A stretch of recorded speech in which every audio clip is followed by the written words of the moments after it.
My 8-year-old mute granddaughter pointed at my tea and said, "Don't drink it." I froze. She'd never spoken before. Then she looked me dead in the eye and kept going. My stomach dropped. I didn't panic. I did this.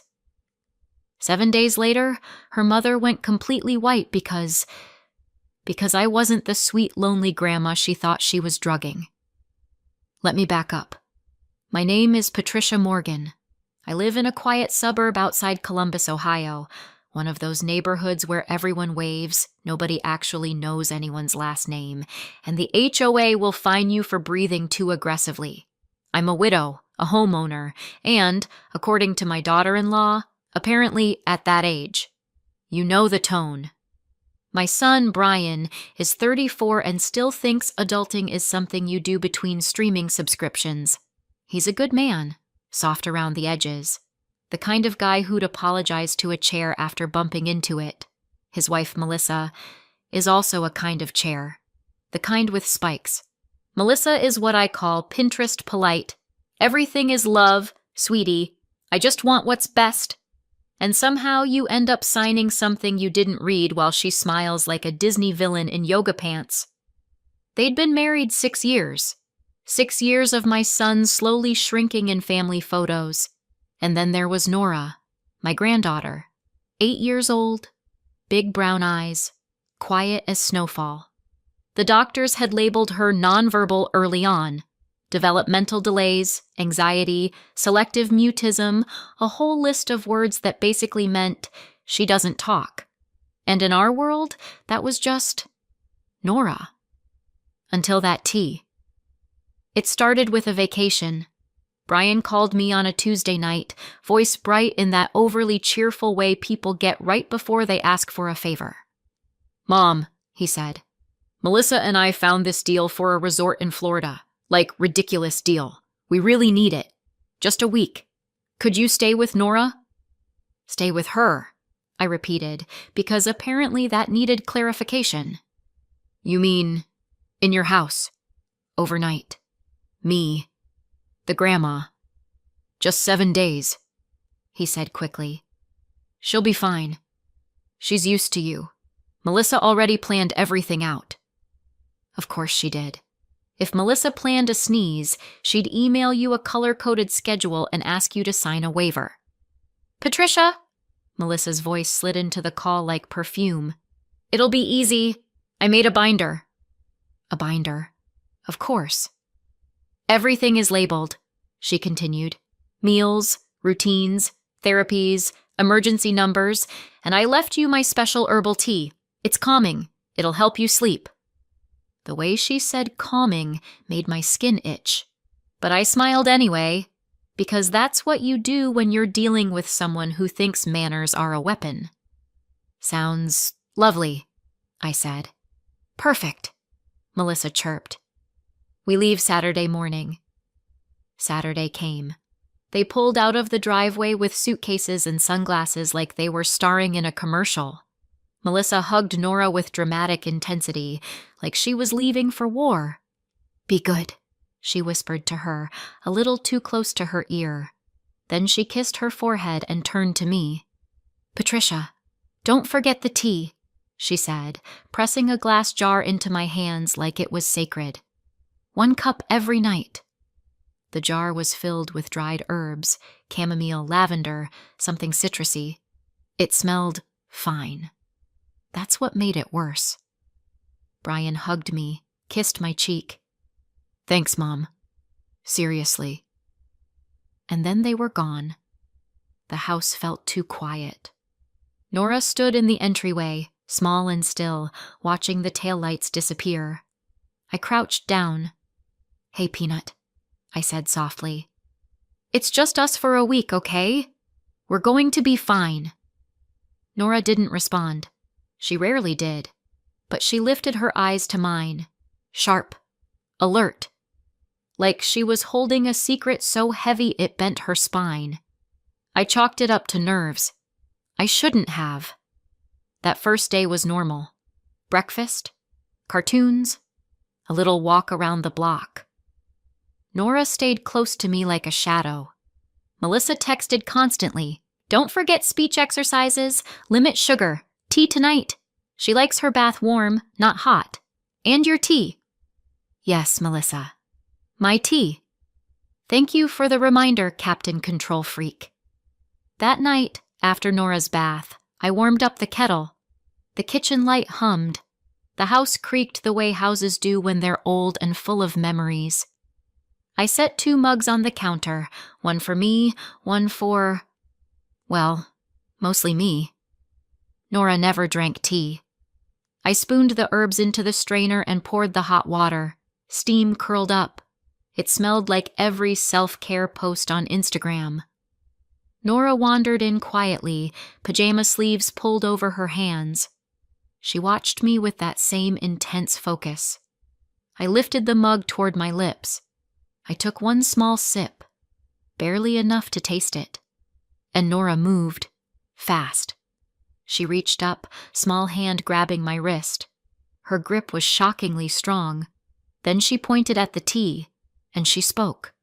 Clear, calm, like she'd been doing it her whole life.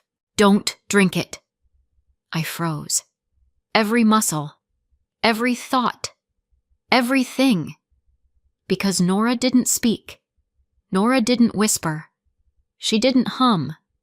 She didn't even make noise when she cried. And now she was looking at my mug like it was a loaded gun. What did you say? I breathed. Nora's eyes didn't flicker. Don't drink it, she repeated. She put something in it. She? My mouth felt dry. Melissa? Nora nodded once. My heart did something unpleasant in my chest, like it tried to crawl out through my throat. Sweetheart, I said slowly. How are you? I can talk, she said, like she was stating her shoe size. I just don't. Not when she's listening. The kettle clicked off behind us, a cheerful little sound that did not match the moment. I set the mug down carefully, like it might explode. Nora, I whispered, why didn't you tell me? Her face tightened. Her voice dropped. She said if I told, she'd send me back. My stomach turned. Back where? Nora swallowed. Back to foster care. Back to strangers. She said she'd call my old caseworker and tell them I'm broken, and they'd take me away again. I felt heat rise behind my eyes. Because Nora wasn't Melissa's biological child. Nora had come into their lives through foster to adopt. A complicated story, a hard beginning, and Melissa was using that trauma like a leash. I took a breath, one of those deep breaths you take when you're trying not to scream. What did she put in the tea? I asked, voice steady. Nora shrugged, but there was something sickly practiced in it, like she'd been forced to learn how to answer without saying too much. White powder, she said. She crushed it. I saw. She said it'll make you sleep. Then you'll get confused. Then you'll sign. Sign what? I asked. Nora stared at me, and for the first time I saw fear crack through her calm. Your house, she whispered. My blood went cold. Oh, so that was the game. Not calming tea, not helping Grandma sleep. This was a slow, polite robbery, and my daughter-in-law had apparently decided I was next. I should tell you I yelled, that I grabbed my phone and called Brian, demanded answers, threatened lawsuits, made dramatic speeches. I didn't, because panic makes you sloppy. And Melissa thrived on sloppy. So I did the one thing she would never expect from Patricia at that age. I smiled. I leaned down, kissed Nora's forehead, and said softly, Okay, thank you for telling me. Then I picked up my mug, and I walked to the sink. I dumped the tea down the drain like I was casually watering the pipes. Nora's shoulders loosened, just a little. Then I rinsed the mug. Calm. Normal. Grandma things. And when I turned back around, I kept my voice gentle. Sweetheart, I said, We're going to play a game this week, a grown-up game. Nora blinked. A game? Yes, I said. It's called Let Melissa Think She's Winning. Nora stared at me. Then, in the tiniest flicker of a moment, she almost smiled. Almost. That was enough. Step 1. I needed proof. Because in America, you can walk into a police station and say, "My daughter-in-law is drugging me." And they'll look at you like you just accused her of stealing your garden gnomes. Step 2. I needed Nora safe. Because if Melissa had threatened her into silence once, she'd do worse if she felt cornered. So I moved carefully, quietly, like someone setting a trap for a fox. I cleaned up the kitchen, tucked Nora into bed, and waited until the house was still. Then I opened Melissa's precious binder. The thing was thick enough to stop a bullet. Inside were schedules, meal plans, and a page titled Mom's Wellness Routine. Because, of course, that page had one item circled in pink: herbal tea. Nightly, no exceptions. No exceptions. I took a photo of the page with my phone. Then I went to the pantry. Melissa had lined up supplies like a doomsday prepper, except instead of canned beans, it was gluten-free crackers and immune-boosting gummies. The tea jar sat front and center. I didn't touch it with my bare hands. Yes, I know that sounds dramatic. But when your daughter-in-law might be poisoning you, you develop a sudden respect for fingerprints. I grabbed a clean mason jar, poured a spoonful of the tea blend into it, sealed it, and labeled it with a Sharpie. Tea sample, Saturday. Then I took another photo. Then I texted Melissa, because I needed her to keep talking. Me. Nora's asleep. I'm having your tea now. So relaxing. Within 30 seconds. Melissa. Good. Make sure you drink the whole cup. Night, Patricia. Oh, Melissa. Thank you for putting your greed in writing. I slept poorly that night. Not because of sedatives, but because my brain wouldn't stop sprinting. By morning, I had a plan. First, the medical piece. I called my primary care office as soon as they opened. Dr. Miller's nurse, the voice answered. Hi, I said, keeping my tone light. This is Patricia Morgan. I need to come in today. Something urgent. There was a pause. Are you having chest pain? No, I said. I'm being potentially poisoned. Silence. Then, okay. Yes. Let's get you in. Bless that nurse. She didn't laugh. She didn't ask if I was watching too much true crime. She just moved.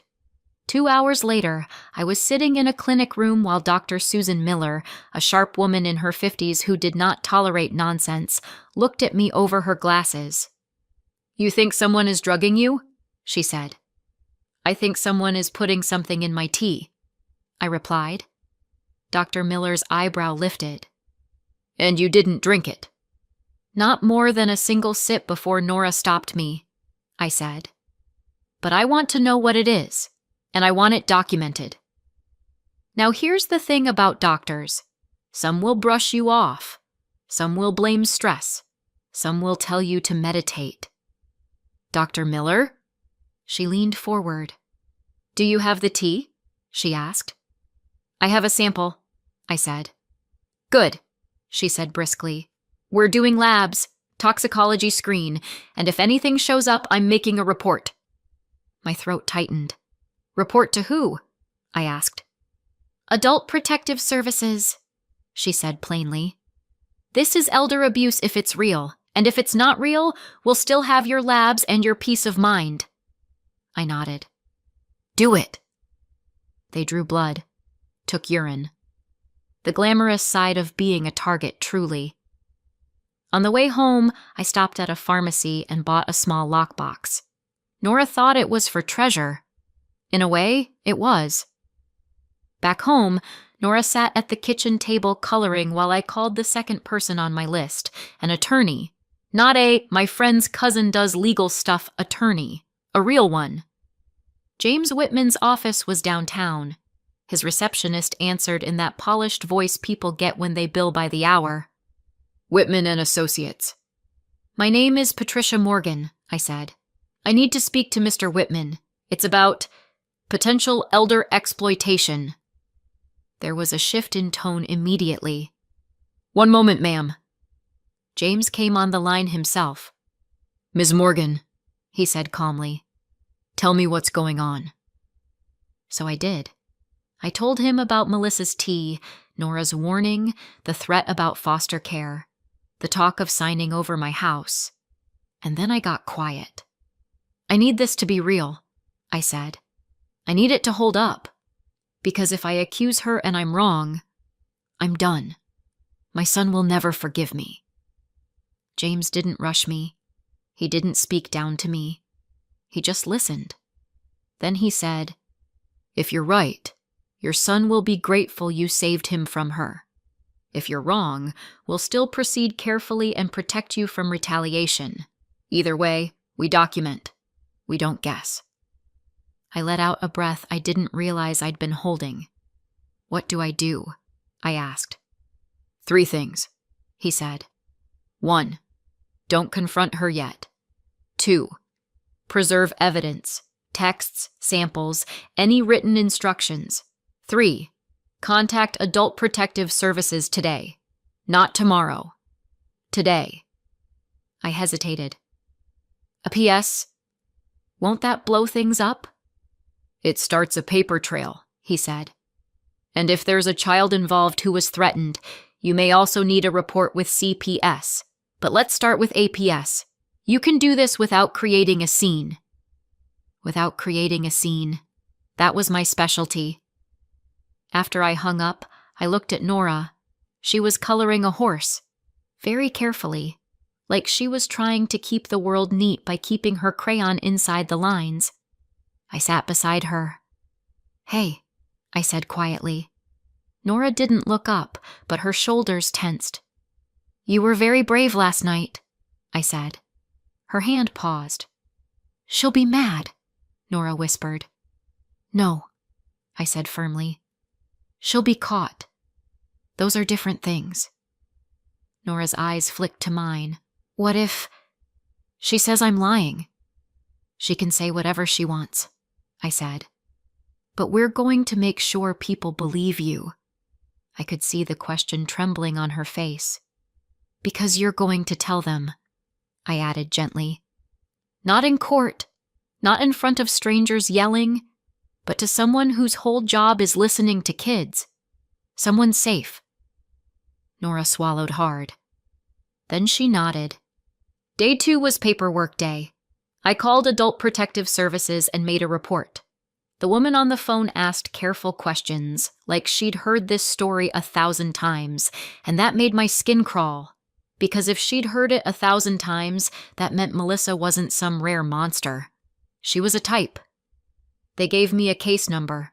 They told me not to confront Melissa. They told me to call 911 if I felt in immediate danger. They told me they would follow up. Then I called the local child advocacy center. I didn't even know those existed until that morning. The woman who answered was gentle but direct.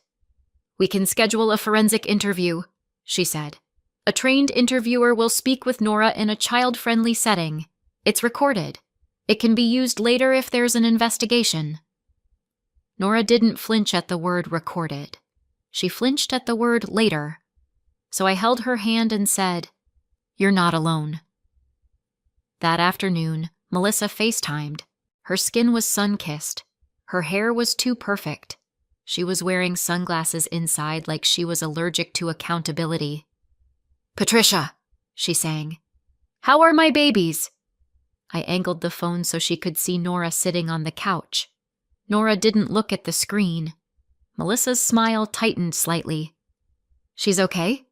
Melissa asked. "Great," I lied. "We're doing fine. I'm following your binder." Melissa beamed. "Perfect. And the tea?"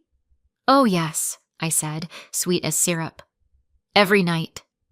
Nora's fingers tightened around the cushion. I squeezed her shoulder gently. Melissa leaned closer to the camera. "Good. At your age, sleep is so important. You can get confused when you don't rest. Ah, there it was. The seed. The little narrative she wanted planted. I smiled. You're right. It's been very calming. Melissa's eyes shone with satisfaction. After we hung up, I went to the bathroom and stared at myself in the mirror. My hands were shaking. Not from fear, from rage. But rage is fuel if you don't spill it too early. Day 3, Dr. Miller called. Patricia, she said, voice tight. Your labs are back. I sat down immediately. Nora was at the table eating apple slices.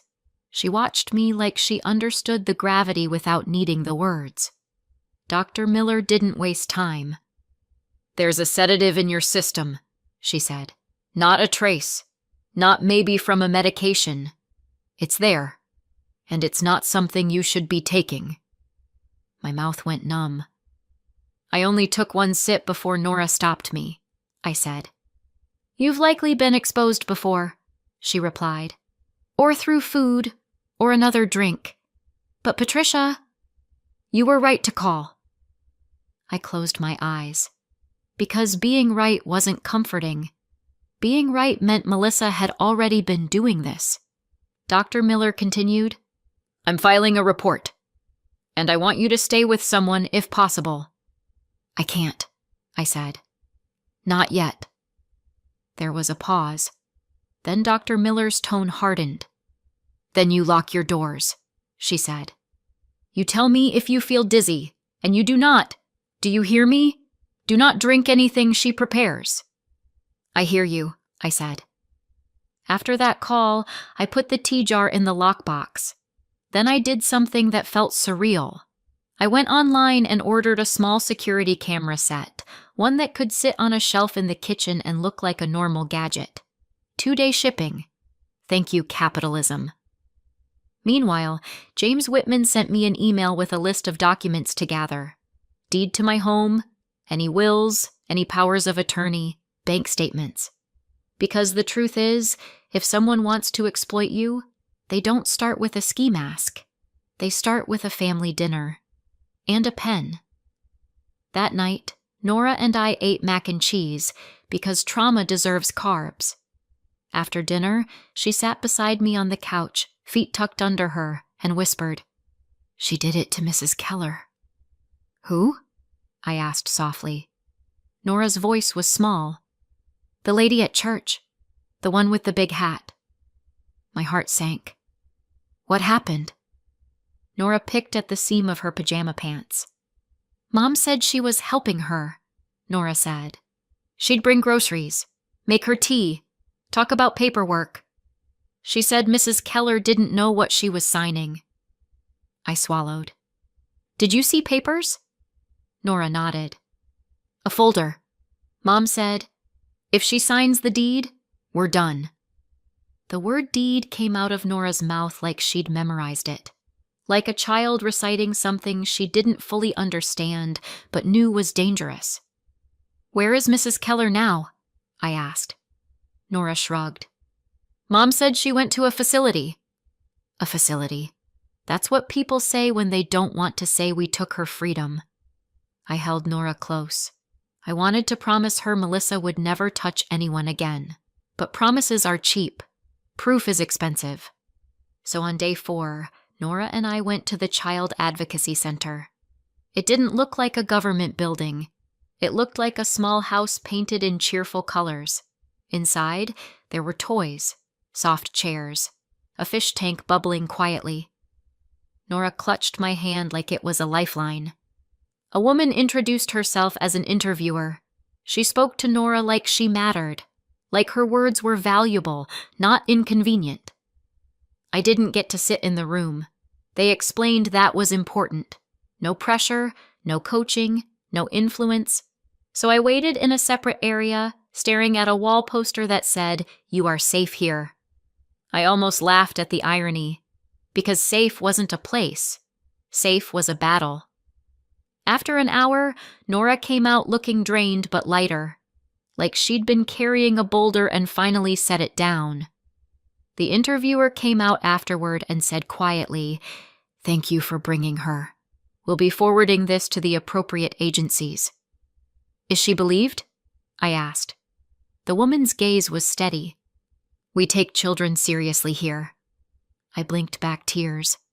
"Good," I whispered, "because I plan to take this all the way." Day 5, the cameras arrived. I installed one in the kitchen and one in the living room. Nora watched me with fascination. "It's like spy stuff," she whispered. "It is spy stuff," I said. "But the boring kind. The kind where the spy wears reading glasses and mutters about Wi-Fi." That afternoon, Melissa called again. She sounded cheerful. Too cheerful. "Patricia," she said, "I just wanted to check in. Are you feeling okay? You sounded tired last time." I leaned into the phone like I was confiding a secret. "Oh, I've been so sleepy," I said. "I guess your tea really works." Melissa hummed happily. "See? I told you, some people just need help regulating. At your age, the mind can slip." There it was again. Slip. Confusion. Her narrative was building. I kept my voice soft. "It's strange, though," I added. "Sometimes I can't remember if I took my vitamins." Melissa laughed lightly. "Oh, that happens." Nora sat across the room, eyes wide. I gave her a tiny nod. I put the call on speaker and set the phone under the kitchen camera. The camera caught everything. After the call, I texted James. "She's fishing for signs of confusion. I have recordings." He replied, "Good. Keep her talking. Also, APS is coordinating with law enforcement. Don't meet her alone when she returns." Day 6, APS called me back. A caseworker asked questions. Calm, methodical questions. Did Melissa have access to my finances? Did she have keys? Had she ever pressured me to sign anything? Did I have any cognitive diagnoses? Was Nora safe? I answered everything honestly. Then the caseworker said, "We're escalating this. A detective may contact you." My hands went cold again. Because escalation meant reality, it meant this wasn't just family drama. This was crime. That night, Nora couldn't sleep. She crawled into bed beside me, small and rigid, like she didn't know how to relax in peace. "She's coming tomorrow," she whispered. "Yes," I said. "What if she gets mad?" Nora asked. I stared at the ceiling and said quietly, "Then she should have picked a different hobby." Nora let out a tiny breath that almost sounded like a laugh. Then she whispered, "When she gets mad, she smiles first." That sentence broke something in me, because no child should know that kind of pattern. So I kissed Nora's forehead and said, "Tomorrow, you stay behind me. You don't have to be brave again. You already did the hardest part." Nora's voice was barely audible. "Talking?" "Yes," I whispered. "Talking." Day 7, the day Melissa came home. I woke up early, made pancakes, because I am, at my core, still a grandmother with a flair for domestic irony. I dressed like I was going to a normal family brunch, not like I was setting up an arrest. My phone buzzed. "Brian. Landing soon. See you in a few hours. Love you." I stared at the message, and for a brief moment, grief washed over me. Because Brian didn't know. He thought this was just a vacation and a grateful mom, and I was about to tear his life in half. But then I remembered Nora's words. "She smiles first." And I hardened. Late afternoon, their car pulled into the driveway. Nora stood by the window, shaking slightly. I put a hand on her shoulder. "Breathe," I said. "You're safe." The front door opened. Melissa entered first, sunglasses pushed up, skin glowing, energy loud. "Home, sweet home," she declared. Brian followed with bags, looking tired but happy. "Mom," he said, grinning. How'd it go? It went, I said, smiling. Melissa swept toward me and hugged me dramatically. I patted her back like you pat a stranger's dog. Then she pulled away and immediately scanned my face. Her eyes narrowed slightly. Looking for what? Droopy eyelids? Slurred speech? Confusion? I gave her none of it. Oh! Melissa clapped her hands. Patricia, I almost forgot. While we were away, I spoke to someone about your situation. My situation. I found this great financial planner, she continued, too bright. He said we should get some paperwork in place, just in case you ever get overwhelmed. Brian frowned. Melissa, it's fine, she cut in sweetly. It's just responsible. Patricia, you know how it is. You don't want to burden Brian. Oh, the guilt angle. Classic. Melissa set a folder on the table like she was presenting dessert. There's a power of attorney, she said, and some forms related to the house. Nothing scary, just signatures. I looked at the folder, then I looked at her, and I smiled. Sure, I said. Let's talk. Melissa's shoulders relaxed. She thought she was winning. Brian looked uneasy. Mom, you don't have to sign anything if you don't want to. I placed my hand over his. I know, I said gently. But I do want to hear what Melissa has to say. Melissa beamed. Sit, she said, pulling out a chair for me like she was hosting a talk show. Nora hovered behind me, silent.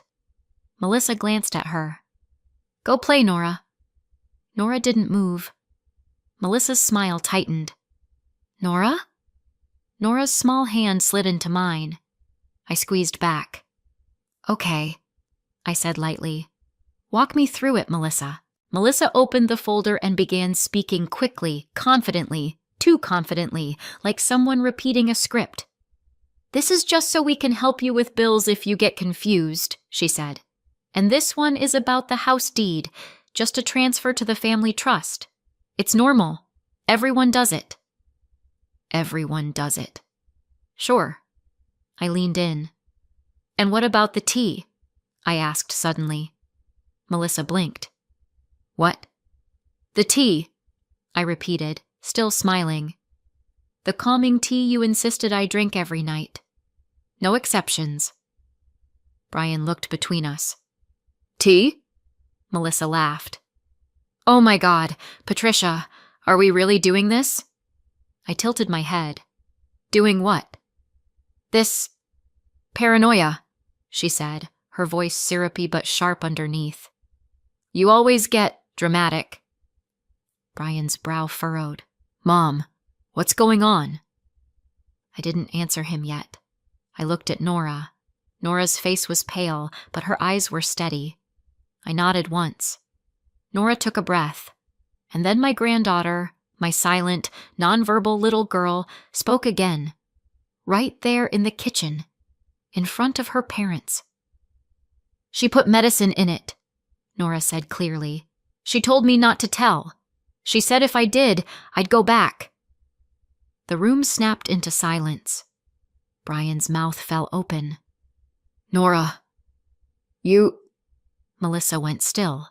Not angry, not defensive, just frozen, like her brain had hit a wall. And then slowly, her face went completely white, because she realized something.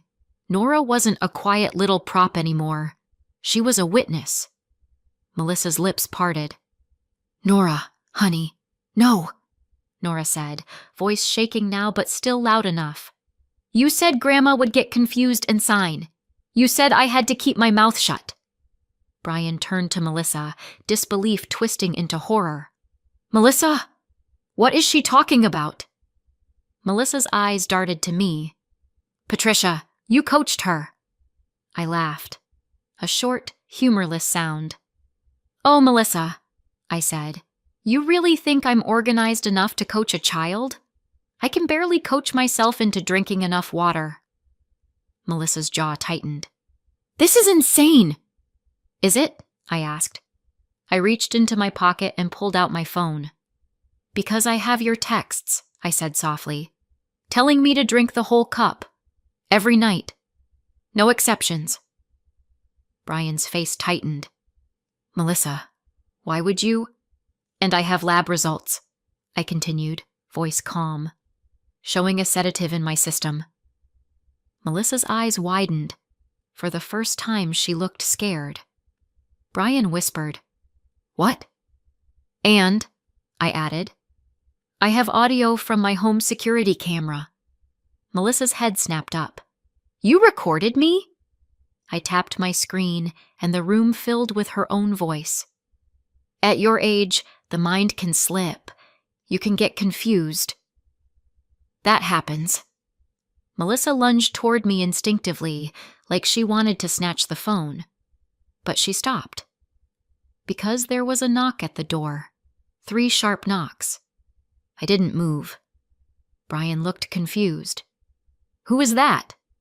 Melissa's eyes flicked toward the door, then back to me, and I saw it. The calculation. The sudden realization that this was bigger than family. I walked to the door and opened it. A uniformed officer stood on my porch beside a woman holding a badge and a clipboard. Ms. Morgan? The woman asked. Yes, I said. I'm with Adult Protective Services, she said. And this is Detective... Melissa made a sound behind me. A thin, strangled inhale. The detective stepped forward. Ma'am, we need to speak with you. Brian looked like he might faint. Mom, he whispered. What did you do? I turned to him, eyes stinging. I protected us, I said quietly. I protected Nora. Melissa backed up a step. This is ridiculous. You can't. The detective's voice was firm. Melissa, we have a report.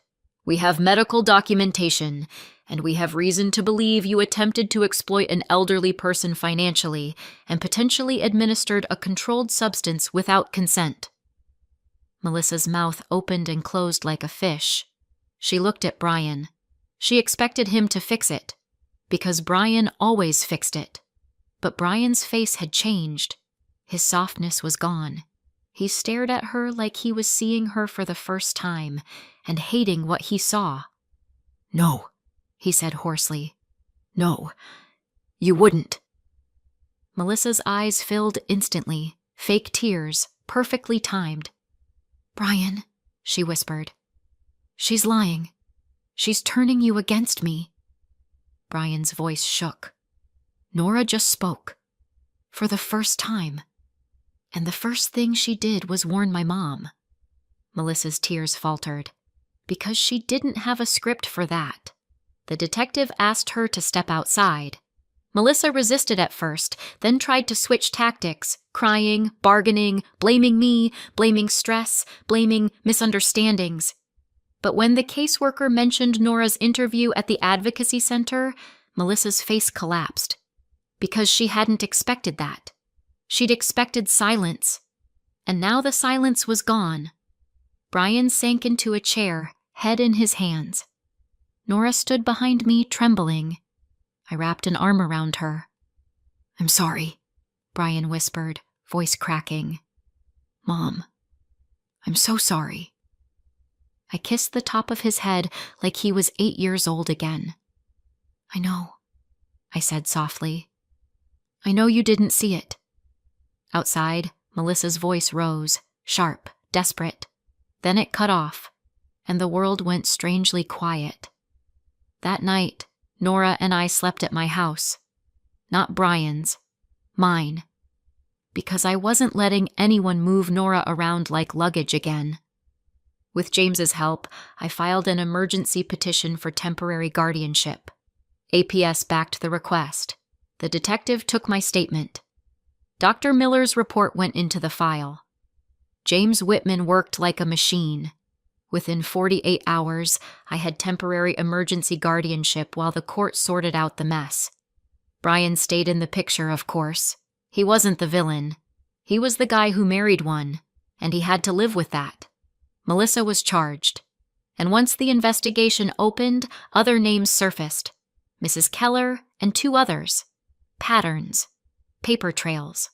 Quiet elderly people whose families had questions and no answers. Melissa had built a whole little side hustle out of smiling and helping, and now that hustle was over. Weeks later, Nora sat at my kitchen table sipping cocoa. Real cocoa. No calming anything. She looked up at me and said softly, "Grandma?" I froze again. Not from fear this time. From awe. "Yes, baby." "I'm glad you didn't drink it," she said. I walked over and hugged her. "Me too," I whispered. "I'm very glad." Nora's voice trembled. "Do you think I can talk more now?" I pulled back and looked at her face. "You can do whatever you want," I said. "And anyone who tries to take your voice away again is going to have to go through me." Nora blinked slowly, like she was trying to believe that. Then she nodded, and she smiled. A real smile. Not the kind you do right before you hurt someone. The kind you do when you finally feel safe. Do you know what the funny part is? Melissa thought the tea was the weapon, but the real weapon was Nora's voice. All I did was make sure she got to use it. And if you're wondering what happened to the tea, I kept the jar. Not because I'm sentimental, because I'm a grandmother, and when someone tries to poison you in your own kitchen, you don't forget. You document. You lock your doors, and you make sure they never get a second cup. So what do you think? Did I go too far or not far enough? Let me know in the comments and subscribe for more.